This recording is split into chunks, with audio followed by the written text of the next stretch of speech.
You know, back in 1958, a very gregarious cardinal was named Pope, and his name was Pope John the 23rd. Anybody remember Pope John the 23rd?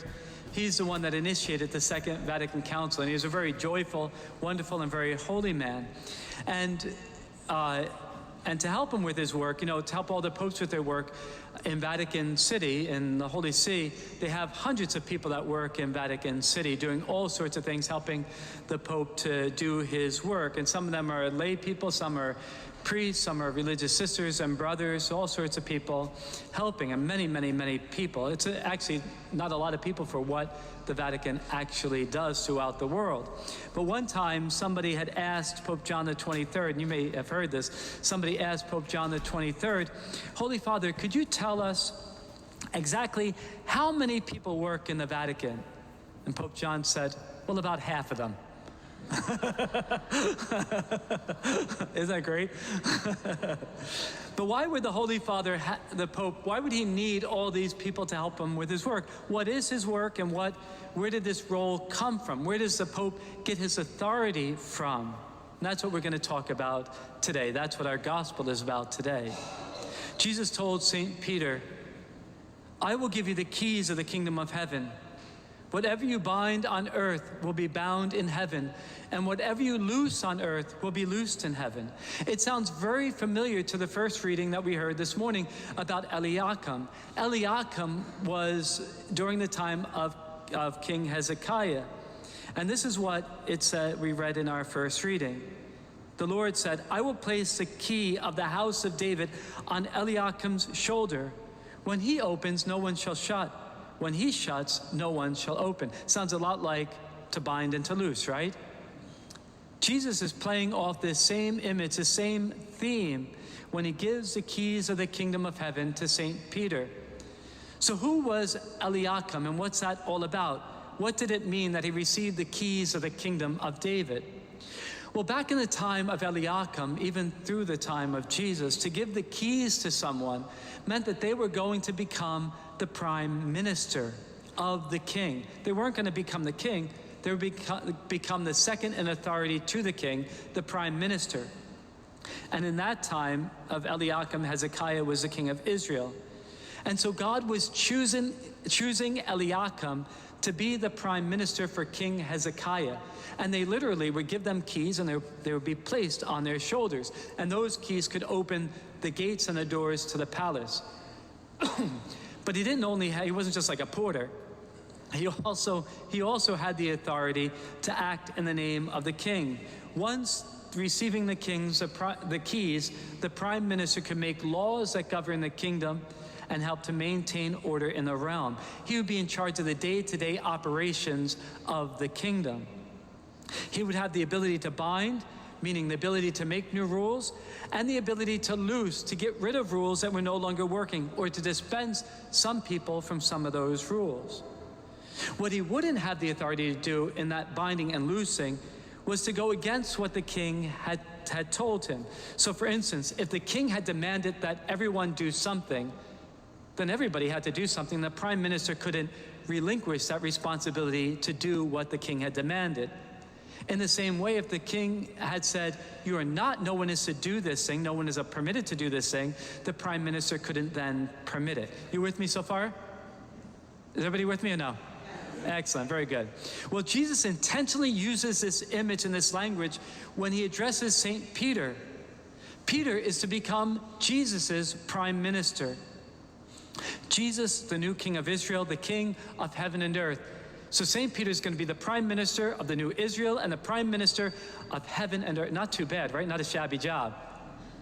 Number two, only to Jesus.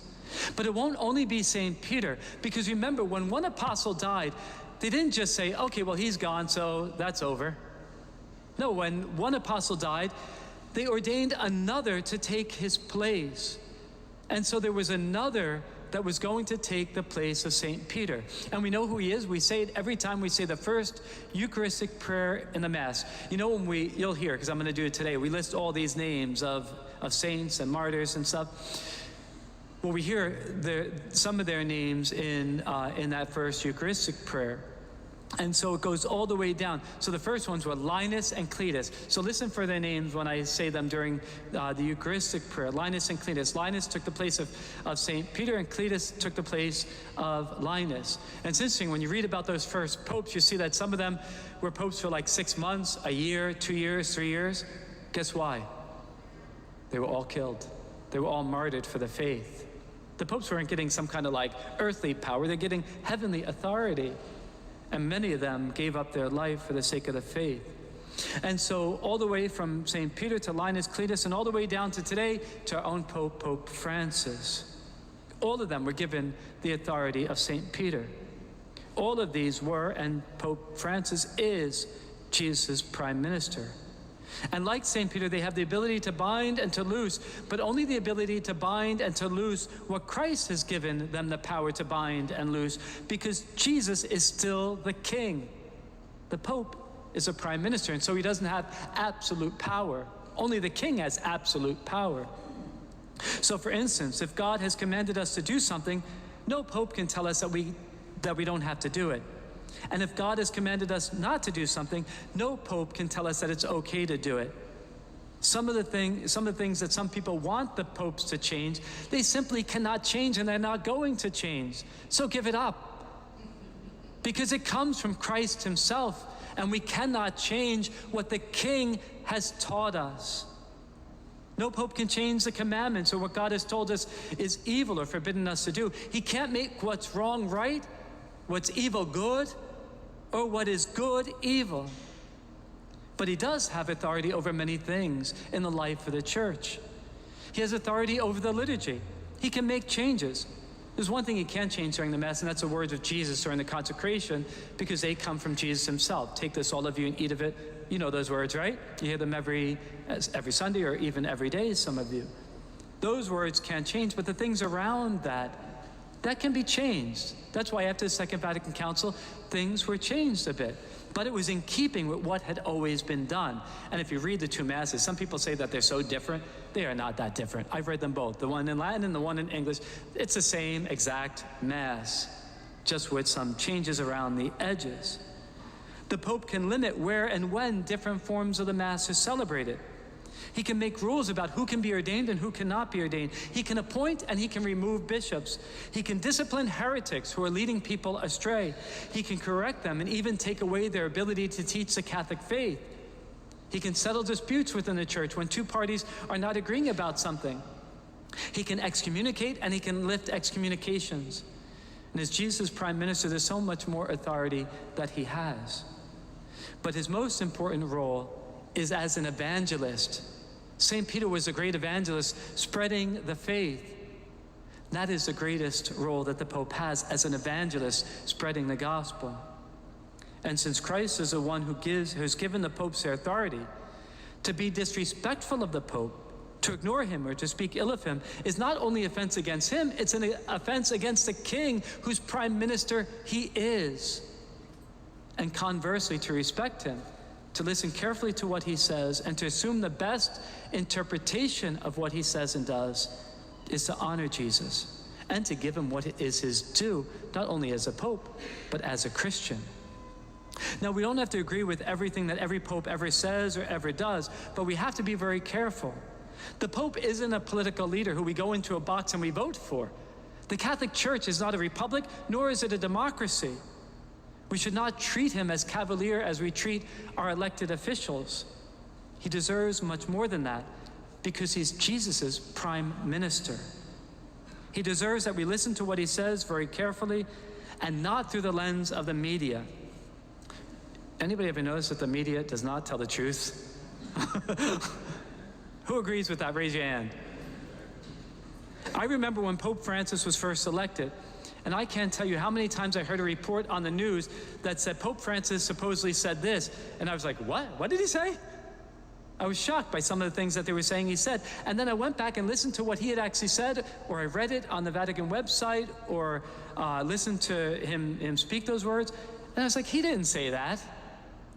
That is not what he said, and there was nothing wrong with what he said. In fact, a lot of what he says is beautiful. But the media often twists what the Pope says. And that's whether it's the conservative media or the liberal media, whether you like Fox or MSNBC or CNN or whatever the thing you're reading on the internet, they all do it. None of them are telling us the complete truth. They twist things. Some they twist it to appeal to the right, and some they twist it to appeal to the left. It makes no difference. They're doing the same thing. And even, unfortunately, the Catholic media often does the same thing. Even Catholic bloggers, even some YouTubing Catholic priests that say all sorts of crazy stuff online. The secular media is ignorant of the Catholic Church, no matter whether it's from the right or the left. But also some of the Catholic media, like I said, and the bloggers do this. They misinterpret, they exaggerate what the Pope has said, or they blatantly lie about it. For Catholics, that's not just an offense against justice, it's a grave sin, the sin of detraction, and detraction against Christ's prime minister. Catholics should know better.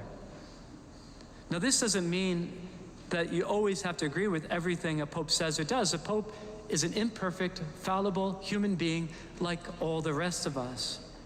You may think, well, I wish the Pope had done this or done that differently, or I wish he hadn't chosen this person for this job or that person for that job, or maybe I wish he had said this differently, or whatever. That's okay. Popes are not infallible with every word they said. What they say, this is especially true if they're offering an opinion about something, because popes have opinions too. I like this, I don't like that. Well, that's great, and we should listen to it like we listen to everybody else, but then we can say, well, I still like that. You know, that's an opinion. But first, before we agree or disagree, or have any opinion at all about what the Pope said, we have to make sure that we have listened to and read it in its entirety, and that what he said is not just a snippet taken out of context from the media. And if you're disagreeing with something, make sure that it's not you're disagreeing with something that Jesus has taught us, or something that is already a definitive teaching of the Church that the Pope is simply reiterating. And also, if he speaks with all of his authority in a definitive, unchangeable declaration about faith and morals, then we as Catholics owe that our assent.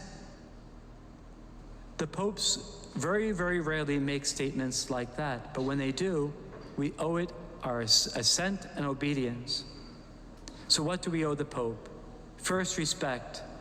He deserves that we listen carefully to what he says, and that our assumption is for the best. When we look at him, we should realize we're looking at Christ's prime minister. And when he's acting within his authority, he deserves our obedience. And finally, as our shepherd, who is Jesus' prime minister, we ought to give him our love and prayers as well. This is what Catholics do. We love and we pray for our popes. So pray for them every day, that God give them the wisdom to lead the Church in the right way, the grace to be faithful and to stand up against the wolves that are prowling throughout the world. And we eagerly listen to what he says to us, knowing that in their voices, we hear the echo all the way back to the voice of St. Peter.